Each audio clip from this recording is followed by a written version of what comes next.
Enfin, on a vu une sortie de la chaîne de Jean-Pierre Mugu-Belinga et le monsieur qui fait le reportage là-bas, monsieur Bia. Voilà, quelque chose comme ça. En fait, moi, je ne sais pas si c'est de la satire ou c'est le reportage ou c'est le supportage. Je ne sais pas si monsieur Bia, le journaliste de la chaîne de Jean-Pierre Mugu-Belinga, est un reporter ou un supporter, ou c'est un killaveur, des amis. Quand vous l'écoutez, attaquer frontalement des gens, je ne sais pas comment on appelle ça, est-ce que c'est du journalisme, le populisme, de la propagandiste, je ne sais pas. Mais il suffit juste d'écouter pour comprendre la haine que ça dégage, le règlement de compte que ça dégage. C'est-à-dire quelqu'un qui raconte des choses sur les réseaux sociaux, qui trouve que non, c'est malsain de croire ce qui passe sur les réseaux sociaux, prend aussi ce reportage-là pour faire un supportage ou un reportage, si vous voulez bien. Et à mots voilés, il s'attaque à Gizogo. Gizogo Magret lui est devenu star aujourd'hui au Cameroun, de par ses différents reportages devant le CED. Maintenant, avant de critiquer ou avant d'insulter à la limite quelqu'un et trouver que cette personne ne fait pas bien son travail, il faudrait que votre travail aussi soit vraiment vide de tout reproche. Vous dites qu'il n'y a pas des intervenants dans ces sorties, il n'y a pas de vidéos, il n'y a pas ceci, il n'y a pas cela. Vous faites aussi un papier, il n'y a pas d'extrait dedans. Des experts qui expliquent quelque chose. Il n'y a pas de nouveau sous le soleil. Vous venez dire, le silence est d'or. Oui, le silence est d'or. On peut rester, il faut rester silencieux si on veut toute une éternité que de venir débiter des choses. Parce que quand on regarde ce clip, we're going to notice that a lot of silly things he said in the clip. A lot of silly things. He is there to defend his right. He can defend because we have left-wingers, right-wingers as journalists. It's normal. But when you want to explain something to somebody, if you want to be pedagogic, you should respect pedagogy also. C'est ça qu'il est question. Donc, quand moi j'ai écouté le reportage, à charge contre J.P. Remingono, lui qui dit que J.P. Remingono gagne de l'argent, j'ai regardé aussi sa page Facebook, je crois qu'il gagne de l'argent aussi avec ses reportages. Ah donc, on peut gagner de l'argent, n'est-ce pas? On peut dire des choses pour gagner de l'argent. Mais ce sont des plateformes, des réseaux sociaux qui existent aujourd'hui. Des gens utilisent pour passer des messages. Les gouvernantes aussi utilisent ces différents réseaux pour passer des messages. Ça peut être de la propagande, ça peut être des killers, ça peut être de l'information vérifiée et vérifiable. Donc, du coup, je ne suis pas d'accord qu'en répétition, on commence à écrire. Et c'est ce monsieur qui avait pris une photo de quelqu'un qui ressemblait à un singe pour comparer à J.P. Remingono. Et il continue de penser que ça, c'est du journalisme. Ce n'est pas du journalisme, c'est le killavage. C'est être supporter. Ce n'est pas être reporter, c'est être supporter. Et un reporter ne doit pas être un supporter. Il n'y a pas la neutralité dans ces différents papiers. Mais il ose quand même, il est courageux quand même, donner de leçons aux gens. Donner de leçons aux gens. Si on veut rester calme, on reste calme. Maintenant qu'on commence à parler, peut-être que la pression des réseaux sociaux a marché. Ou que c'était parce qu'il devait avoir la conférence de presse de Maître Tchunga. C'est normal. Mais le fait d'attaquer les gens frontalement, on n'a pas besoin de ça. On peut dire des choses, on peut expliquer des choses sans toutefois être bas.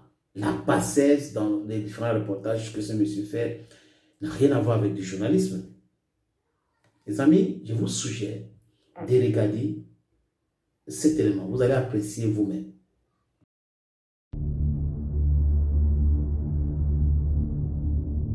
Nous étions tous choqués, tous indignés, tous dégoûtés. Certains ont choisi le silence pour exprimer leur indignation, d'autres ont fait le choix de parler, parfois pour ne rien dire de bon. Mais nous voulons tous la même chose, la justice, pour Martinez Zogo. Mais la question est de savoir, pourquoi on ne laisse pas cette justice que nous réclamons tant faire son travail? On a dit que la télévision africaine s'est tue, alors qu'elle a simplement fait le choix, dans un pays de liberté, de ne parler qu'avec des faits concrets et fortement établis. Elle a refusé de commenter les rumeurs, comme le journalisme l'oblige, de ne pas commenter une enquête judiciaire en cours ou une affaire pendante en justice. C'est une prérogative qu'offre le métier de journaliste, mais sans empêcher aux autres confrères d'en parler si cela était leur choix. Le tragique assassinat de Martinez Zogo a transformé certains lanceurs d'alerte en procureurs.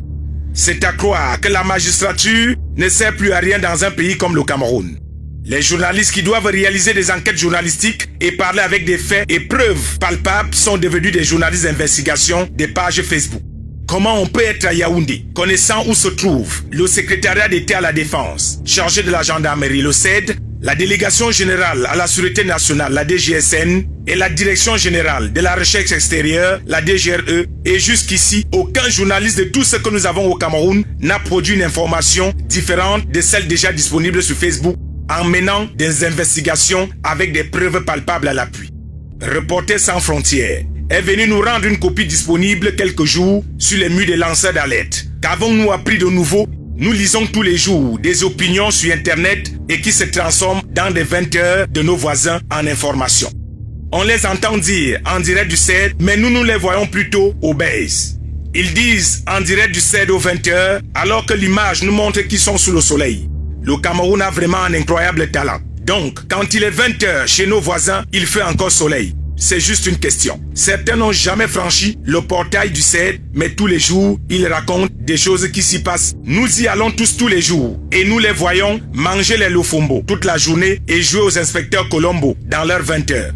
Nous suivons des comptes rendus qu'ils ont tordus et ils disent avoir accès au rapport d'audition à 20 heures alors que les dites auditions sont programmées à 23 heures. Des comptes rendus devenus comptes tordus. Des reportages devenus colportages, l'opinion est devenue l'information. Autrefois, la télévision était un mythe, une affaire d'élégance, de prestance, dont le critère physique aux allures des mannequins était de mise. On voulait avoir des personnes au beau visage, avec une belle dentition et par-dessous tout une très bonne diction. Aujourd'hui, la télévision est devenue la momification, passez-moi l'expression, où l'on confond l'information à l'opinion. On est sur le terrain et on fait des recherches sur Facebook. Pendant que les gens sont dans les mois, la frustration, d'autres en profitent pour faire la théâtralisation, qui vire aujourd'hui à l'obsession.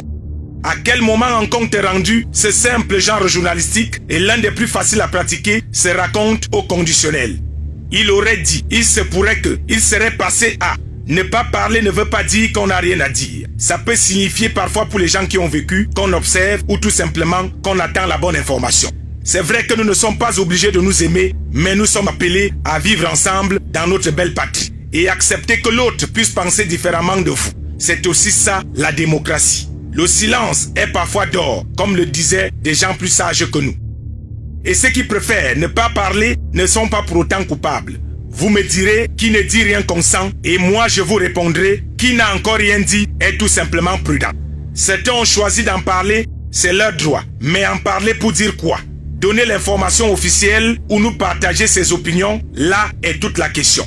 Mais n'ayons pas la mémoire courte. À la découverte du corps de Martinez Zogo, on a entendu toutes sortes de versions.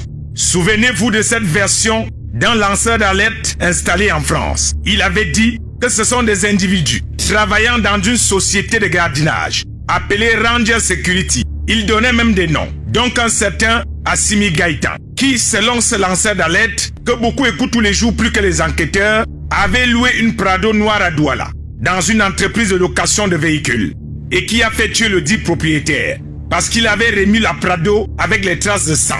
Cette version avait été largement partagée et assumée par ce lanceur d'alerte. Pourquoi quelques semaines plus tard, il n'évoque plus lui-même cette version des faits? Où est passé Assimi Gaïtan? À force d'écouter les réseaux sociaux, on risque d'être tous coupés de la réalité. Nos investigations, recueillies auprès des gérants des pages YouTube de monétisation, nous ont révélé que ce lanceur d'alerte a gagné en 16 jours, grâce à ses directs, 1 245 950 francs CFA. Pendant qu'on s'indigne de la mort d'un journaliste et qu'on réclame la justice, l'homme de Cro-Magnon se fait du pognon. Assassinat de Martinez Zogo, nous disons oui à l'information, non à l'imagination et surtout à la manipulation. On veut bien voir les stand-up devant le CED où le reporter porte la même chemise tous les jours, bégaye à chaque virgule, mais l'affaire est suffisamment grave pour éviter le show et le matu vu. Par respect pour la famille du disparu, par l'indignation collective de son horrible assassinat, nous avons choisi d'éviter le populisme On peut vous mettre du sensationnel dans un reportage qui concerne le chien du sous-préfet qu'on a mangé. Faire du sensationnel sur un reportage sur la sorcellerie au village ou sur des comportements d'un benguiste de retour au pays. Mais quand il y a mort d'homme, surtout de cette manière, il faut savoir arrêter de faire du sensationnel pour ne mettre en avant que du rationnel.